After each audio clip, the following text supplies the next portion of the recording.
नमस्कार। Challenge board में आप सभी का स्वागत है। दोस्तों, मैं हूं विकेश कुमार और आज की इस वीडियो में हम लोग बात करेंगे प्रश्नावली 7.3 के प्रश्न संख्या 4।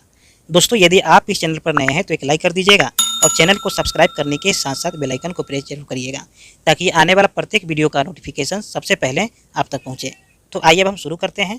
प्रश्नावली 7.3 के प्रश्न संख्या 4 है।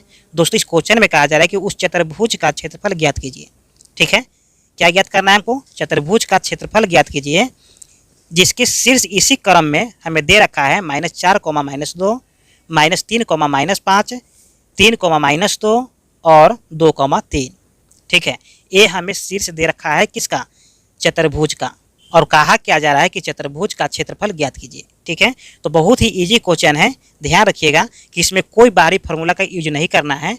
इसी चैप्टर में जो 2-3 फार्मूला है उसी फार्मूला को इस्तेमाल करते हुए इस क्वेश्चन को सोल्व करना है। ध्यान दीजिएगा कि प्रश्नावली 7.1 और प्रश्नावली 7.2 का सॉल्यूशन मैंने पिछले वीडियो में ही दे दिया है, जिसका लिंक मैंने डिस्क्रिप्शन में दे रखा है। आप वहां से जाकर सारे वीडियो को देख सकते हैं। तो आइए हम शुरू करते हैं। एक्सरसाइज 7.3 है और प्रश्न संख्या यानी कि क्वेश्चन नंबर कितना है? तो क्वेश्चन नंबर है 4। देखिए, इस क्वेश्चन को सोल्व करने से पहले हम इसको समझ लेते हैं। ठीक है, बहुत ही ईजी है। सबसे पहले यहाँ पर हम चतुर्भुज ABCD बना लेंगे। ठीक है, तो देख सकते हैं यहाँ पर कि ये मेरा चतुर्भुज ABCD है। ठीक है, और इसका हम नाम को दे देंगे। ठीक है, यानी कि इसका नाम है A, B, C और D। ठीक है, देखिए इसका कोऑर्डिनेट हमें दे रखा है बुक में, तो हम क्या करेंगे, इसे कोऑर्डिनेट को भी लिख लेंगे। यानी कि -4, -2, B का जो कोऑर्डिनेट है -3, -5 और C का जो कोऑर्डिनेट दे रखा है 3, -2 रखा है और D का जो कोऑर्डिनेट है 2, 3 है। ठीक है, देखिए कहा क्या जा रहा है भाई? तो कहा जा रहा है कि इस चतुर्भुज का हमें क्षेत्रफल ज्ञात करना है। यानी कि एरिया ABCD का मान हमें पता करना है। एरिया निकालने के लिए हम एक विकर्ण खींच देंगे। ठीक है, यानी कि A से C को मिला देंगे। अब क्या करेंगे कि इसका एरिया निकाल देंगे अलग और इसका एरिया निकाल देंगे अलग, और दोनों एरिया को जब एक साथ जोड़ेंगे तो हमारे पास में ABCD का एरिया आ जाएगा। ठीक है, तो हम लोग पहले क्या करेंगे, इसका एरिया निकालेंगे, उसके बाद इसका एरिया निकालेंगे। उससे पहले क्या करेंगे कि यहाँ पर जो मान हमें दे रखा है उसको लिख लेंगे। ठीक है, तो यहाँ पर लिखेंगे कि दिया गया है। क्या दिया गया है भाई? तो यहाँ पर दिया है A का जो कोऑर्डिनेट है -4, -2 है। फिर B का जो कोऑर्डिनेट है -3, -5 है।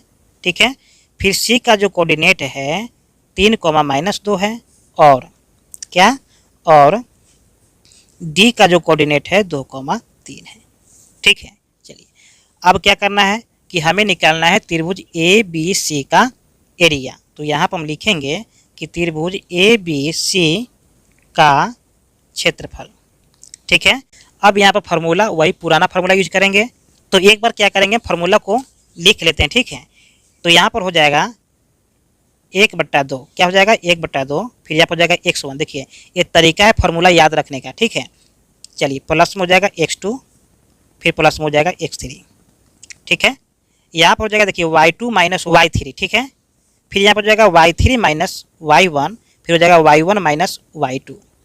ये फार्मूला है, इसको आपको याद रखना है। ठीक है, चलिए अब यहाँ पर हम लोग वैल्यू पुट करेंगे। ठीक ना, क्या करेंगे? वैल्यू पुट करेंगे।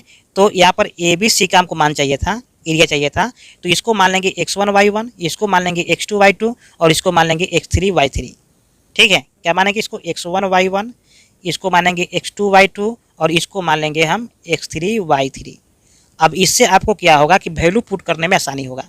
ठीक है, तो यहाँ पर हम क्या करेंगे, वैल्यू को पुट कर देंगे। देखिए वैल्यू पुट कैसे करेंगे भाई? तो यहाँ पर हो जाएगा 1/2 और यहाँ पर है x1। देखिए x1 का मान कितना है? तो -4 है, तो -4 कर देंगे। y2 - y3, देखिए y2 का मान कितना है? तो -5 है, माइनस y3। देखिए y3 का मान कितना है भाई? तो y3 का मान है -2, तो माइनस माइनस प्लस हो जाएगा 2। फिर यहाँ पर है प्लस, तो प्लस कर देंगे और यहाँ पर है x2, तो x2 का देखिए x2 है -3 है, तो यहाँ पर हो जाएगा -3। फिर है क्या कि y3 - y1। देखिए y3 का मान कितना है? तो y3 का मान है -2, -2 हो गया। अब है y1, तो y1 का मान है -2, तो यहाँ पर माइनस माइनस +2 हो जाएगा। ठीक है, प्लस में x3 का मान दे रखा है हमें 3 और y1 माइनस y2 है, तो y1 का मान है -2 प्लस और y2 का मान है 5, यानी कि -5 है तो माइनस माइनस प्लस हो जाएगा। चलिए अब इसको हम कैलकुलेट कर लेंगे, यानी कि यहाँ पर हो जाएगा 1/2, ठीक है, -4 गुने -5 है, 2 प्लस में तो घट करके यहाँ पर आ जाएगा -3 जोड़ यहाँ पर -3 है और ब्रैकेट में -2 प्लस 2 है तो इसका वैल्यू 0 हो गया, और 0 में -3 से गुना करेंगे तो इसका ये वैल्यू क्या हो जाएगा, 0 हो जाएगा। क्यों? क्योंकि आपको पता है किसी भी संख्या में हम 0 से भाग करते हैं या गुना करते हैं तो उसका वैल्यू क्या हो जाता है, 0 हो जाता है, ठीक है। प्लस यहाँ पर देखिए 3 है तो यहाँ पर 3 कर देंगे गुने 2 माइनस में 5 प्लस में तो घट करके यहाँ पर आ जाएगा 3 प्लस में, ठीक है। अब इसको हम और कैलकुलेट कर लेंगे, यानी कि यहाँ पर हो जाएगा 1/2 ब्रैकेट -4 में गुना करेंगे -3 से तो यहाँ पर आ जाएगा 12, सॉरी माइनस में आ जाएगा, क्या आएगा प्लस में आ जाएगा, ठीक है। और ये हो जाएगा 0 प्लस 3 तिहाई 9। अब इसको हम क्या करेंगे कि यहाँ पर हो जाएगा 1/2 12 प्लस में 9 भी प्लस में, तो यहाँ पर दोनों को ऐड करेंगे तो 21 आ जाएगा, ठीक है। अब यहाँ पर हो जाएगा 1/2 गुने 21 तो फाइनली 21/2 आ गया। क्या गया? 21/2 यूनिट स्क्वायर आ गया, ठीक है। यूनिट स्क्वायर आप दे सकते हैं। चलिए 21/2 किसका मान आया है, तो त्रिभुज ABC का क्षेत्रफल आया, ठीक है।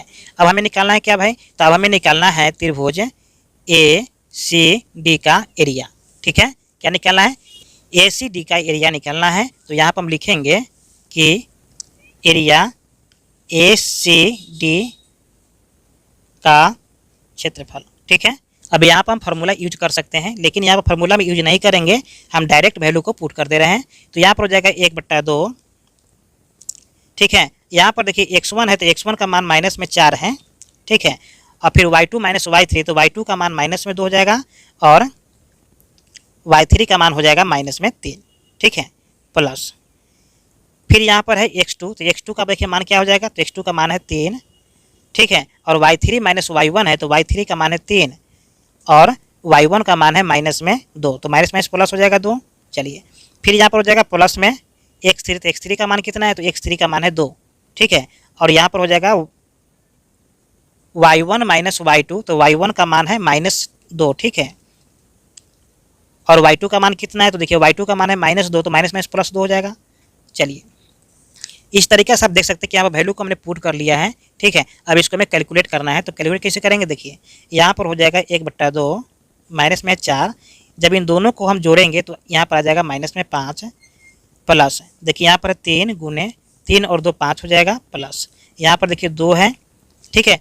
और -2 प्लस 2 तो यहाँ पर 0 हो जाएगा, तो 0 में 2 से गुना करेंगे तो यहाँ भी 0 हो जाएगा, तो यहाँ पर कुछ नहीं करके क्या करेंगे, 0 कर देंगे। चलिए अब फिर हम लोग क्या करेंगे कि यहाँ पर हो जाएगा माइनस में 1/2, यहाँ पर -4 में गुना करेंगे -5 से, तो यहाँ पर जाएगा माइनस प्लस 5 चौका 20, तो यहाँ पर 20 हो जाएगा, प्लस 5 3 15 आ जाएगा, प्लस में आ जाएगा 0। देखिए यहाँ पर तो 0 है, 20 और 15 को जब जोड़ेंगे तो हमारे पास में आ जाएगा 1/2 गुने 35, तो फाइनली यहाँ पर 35/2 यूनिट स्क्वायर लिख सकते हैं, ठीक है। तो देखिए यहाँ पर 35/2 जो आया है किसका मान आया है, तो एरिया ACD का क्षेत्रफल आया है, ठीक है। चलिए हमें क्या करना था, हमें चतुर्भुज ABCD का मान निकालना था, ठीक है। तो यहाँ पर हम लिखेंगे कि चतुर्भुज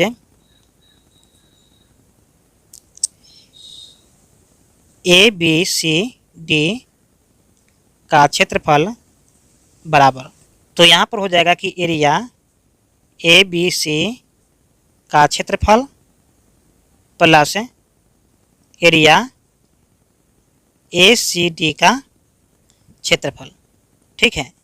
अब देखिए यहाँ पर एरिया ABC का मान कितना आया भाई, तो एरिया ABC का मान आया था 21/2, ठीक है, प्लस फिर एरिया ACD का क्षेत्रफल कितना आया था, तो देखिए अभी अभी यहाँ पर आया था 35/2, तो यहाँ पर हो जाएगा 35/2।